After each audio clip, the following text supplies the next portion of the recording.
খুলনা মংলা মহাসড়কে ভয়াবহ সড়ক দুর্ঘটনায় প্রাণ গেল নতুন বরকনে সহ ১৪ জনের। এর মধ্যে রয়েছেন একই পরিবারের ১৩ জন। বরযাত্রীবাহী মাইক্রোবাস এবং একটি বাসের মুখোমুখি সংঘর্ষে ঘটে এই দুর্ঘটনা। খুলনা মেডিকেল কলেজ হাসপাতালে স্বজনদের আহাজারিতে ভারী হয়ে উঠেছে পরিবেশ। নগদ নিয়ে এলো হার না মানা হার অফার। সর্বনিম্ন ১০,০০০ টাকা রেমিটেন্স নগদে পাঠালে থাকছে স্বর্ণের হার জেতার সুযোগ।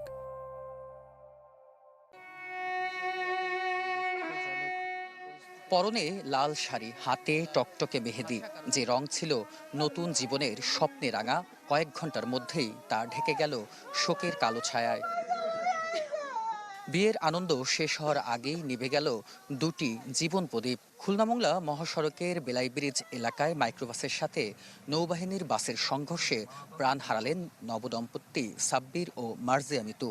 সঙ্গে দুই পরিবারের আরও ১১ জন সদস্য ও মাইক্রোবাস চালক। আমার বড় চাচা, ভাইয়ের ছেলে, ভাইয়ের বউ, বোনের ছেলে, এগুলো সঠিক আমরা জানছি। এখন আর কয়জন ছিল তা জানি না। বউর পক্ষ থেকে 2 জন ছিল, তারাও নাকি মারা গেছে। আমি দেখেছি আমার মামা নিশাউল আলম সবুজ, খালাতো বোন ঐশী, খালাতো বোন পুতুল এবং এদের দুইটা বাচ্চা। এই কয়জনের আমি দেখেছি আর কি। আর আমি কারোর মুখ দেখতে পাচ্ছি না, আসলে আমি নিতে পারছি না। স্থানীয় লোকজন বলছে যে বেপরোয়াভাবে গতি ছিল গাড়িটার, নৌবাহিনীর যে গাড়িটা, প্রচণ্ড গতির কারণে এই ঘটনাটা ঘটছে। দুর্ঘটনার পরপরই একের পর এক মরদেহ আনা হয় খুলনা মেডিকেল কলেজ হাসপাতালে। নবদম্পতি সহ 10 জনের মরদেহ রাখা হয় হাসপাতালের মর্গে। এছাড়া রামপাল উপজেলা স্বাস্থ্য কমপ্লেক্সে রয়েছে আরও 4 জনের মরদেহ।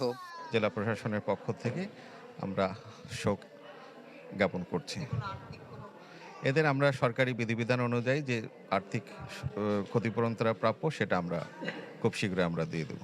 অনেকে বলেছে এই জায়গাটা দুর্ঘটনার প্রবণ। এটা বিষয়টা রোড সাইডের সাথে আমরা বলেছি, এটা বিষয়টা দেখে ইঞ্জিনের কোনো বিষয় আছে কিনা, সেটা দেখে এটা স্পিডের বিষয় কিনা, নাকি অন্য কোনো ফল্টের কোনো বিষয় আছে রাস্তার, সেটা ওনারা দেখবেন বলেছেন। দেখে যথাযথ ব্যবস্থা নেবেন বলেছেন ওনারা। এই সড়ক দুর্ঘটনায় এখনও জীবন মৃত্যুর সন্ধিক্ষণে লড়ছেন একজন। বেলাল হোসেন সজল, চ্যানেল 24, খুলনা। খুলনা মেডিকেলে নেওয়া হয়েছে কয়েকজনের মরদেহ। এ বিষয়ে আরও জানাতে আমাদের সাথে খুলনা থেকে যুক্ত হচ্ছেন বেলাল হোসেন সজল। সজল, কয়েকজনের মরদেহ নেওয়া হয়েছে আমরা বলছিলাম, এবং যারা মারা গিয়েছেন 14 জনের কথা বলছি, সেই লাশগুলো আসলে কখন নাগাদ হস্তান্তর করা হতে পারে?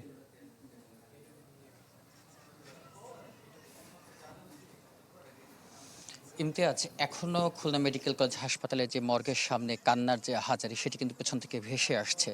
পরিবারের স্বজনরা এখানে এখনো আহাজারি করছেন এবং তারা চেষ্টা করছেন যত দ্রুতই সম্ভব, যদি সম্ভব হয় রাতেই তারা মরদেহগুলো নেওয়ার চেষ্টা করছেন। তবে আইনি যে প্রক্রিয়াগুলো আছে, যদি ময়নাতদন্ত করতে হয় তাহলে কিন্তু কালকে সকাল ছাড়া কোনো উপায় নেই। যদি ময়নাতদন্ত না করেন তাহলে হয়তো বা রাত্রে বিভিন্ন মাধ্যম বা সুপারিশ বা পরিবারের স্বজনদের সম্মতিক্রমে যদি তারা চেষ্টা করছেন মরদেহগুলো নেওয়া যায় কিনা। তবে সবশেষে একটু আগে আমরা দেখেছি যে বড় রয়েছেন সাব্বিরের বড় ভাই আব্দুল্লাহ সানি, তিনি একটু আগে মারা গেছেন। আমরা এর আগের লাইভেও বলছিলাম যে 13 জন মারা গিয়েছেন এবং সবশেষ যে আমরা দেখলাম যে আরও একজন মারা গেছেন। মোট 14 জন মারা গিয়েছেন। এর মধ্যে কনের পরিবারের কনে এবং কনের বোন লামিয়া 12 বছর বয়সী এবং তার দাদি নানি, এই 4 জন কনের পরিবারের। এবং ছেলের যে পরিবারটি রয়েছে সাব্বিরের পরিবার, সেই পরিবারের সাব্বিরের বাবা মারা গিয়েছেন, তার ভাই মারা গেছেন, ভাবি এবং তার যে ভাতিজি রয়েছেন, সব মিলে এই পরিবারটিতেও প্রায় 8 জন থেকে 8 জন মারা গিয়েছেন এবং 8 4 12 এবং আরও একজন 13। এবং সেই যে চালক নাইম, সেই নাইমও মারা গিয়েছেন, যার বাড়ি মোংলায়।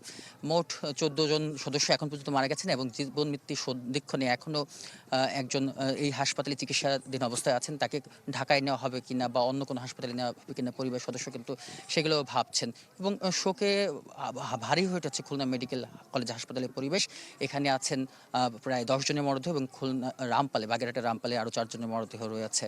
তো ইমতিয়াজ, সব মিলে আমার কাছে খুলনা থেকে এই ছিল সবশেষ। অনেক ধন্যবাদ বেলাল হোসেন সজল আমাদের সাথে খুলনা মেডিকেল থেকে যুক্ত হয়েছিলেন।